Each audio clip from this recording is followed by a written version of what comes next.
So now let's talk about how exercise in its various forms, weight training, endurance work, weight training to failure, or less intense weight training, can impact testosterone levels. But I want to remind you that we're talking about testosterone both in males and females. If you look on the web, people say, oh, testosterone is increased by weight training. You want to do big, heavy compound movements, squats and deadlifts and chins and things of that sort. But what about the scientific studies? Like, what's the actual basis for this? Because if you just take a step back and look at this from the perspective of a scientist, you'd say, okay, what is a squat? A squat is loading up a bunch of weights on a bar and then, sitting down essentially and standing up over and over again. What's a deadlift? It's lifting heavy weights from the ground. Why would that increase testosterone? Right? This is what's often not discussed in the weight training or even the exercise science community. What would actually stimulate the release of testosterone from the adrenals and or testes? And which one is it? Adrenals or testes or both? So what's interesting is when you start digging into the more mechanistic studies, what you find is that heavy weight training, so this is weight training where the sets are done with anywhere from, kind of 1 to 8 rep range. So this translates differently depending on ratio of muscle fiber type and so forth.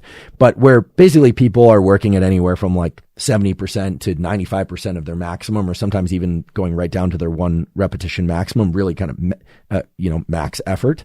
What you find is that heavy weight training, but not weight training to failure, where completion of a repetition is impossible, leads to the greatest increases in testosterone. Now, I'm sure there are a bunch of exercise jockeys out there that are going to, come at me with a bunch of things where, oh yeah, but high volume and this and training to failure and that. Sure.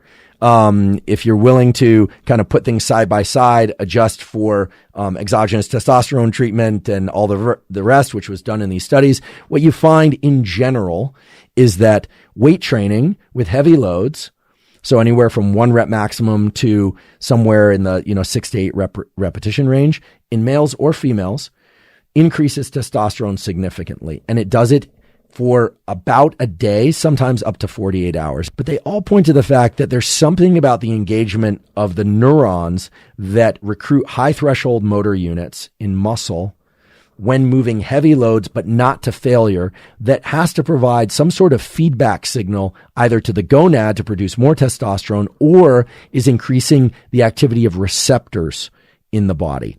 Now, why do I say that? Well, this is the puzzle, right? How is it that a particular movement, just like how is it that interacting with your child is increasing or decreasing testosterone? This is the kind of fundamental question at the mechanistic level. And we answered the question for child rearing. It has probably something to do with smell and pheromones, although I'm sure there are other cues as well. But there's clearly a influence of hard work at the neural level and then at the muscular level for increasing testosterone. And there's also clearly an effect of working too hard and presumably increasing cortisol too much, although I'm speculating there, in terms of reducing testosterone. And so the reason we're getting nitty gritty about this is because ultimately we'd really like to understand what are the optimal protocols. Out there in the literature, you hear move heavy objects to increase testosterone. Some of that will be converted to the more powerful androgen DHT by 5-alpha reductase, et cetera.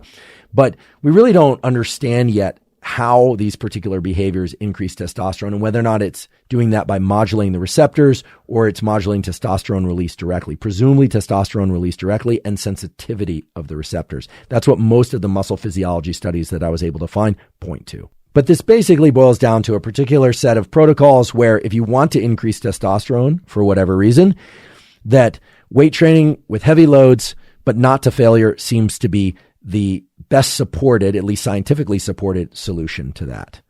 Now, it may not raise your testosterone levels as high as you want, but it's definitely taking things in the correct direction. Now, many of you might be endurance athletes or also enjoy exercise besides heavy weight bearing exercise. And the takeaway from all of this was that endurance activity, if performed first, leads to decreases in testosterone during the weight training session, as compared to the same weight training session done first, followed by endurance activity. In other words, if you want to optimize testosterone levels, it seems to be the case that weight training first and doing cardio type endurance activity afterward is the right order of business. Now, when these are done on separate days, it doesn't seem to have an effect. They showed no statistical interaction, but it seems that if you're going to do these in the same workout episode, that it's move heavy loads first, then do cardiovascular exercise. So there's a little bit of data looking specifically at how endurance exercise impacts testosterone and its derivatives. And it's very clear that high intensity interval training, sprinting, etc., which somewhat mimics the neural activity that occurs while moving heavy weight loads, is going to increase testosterone.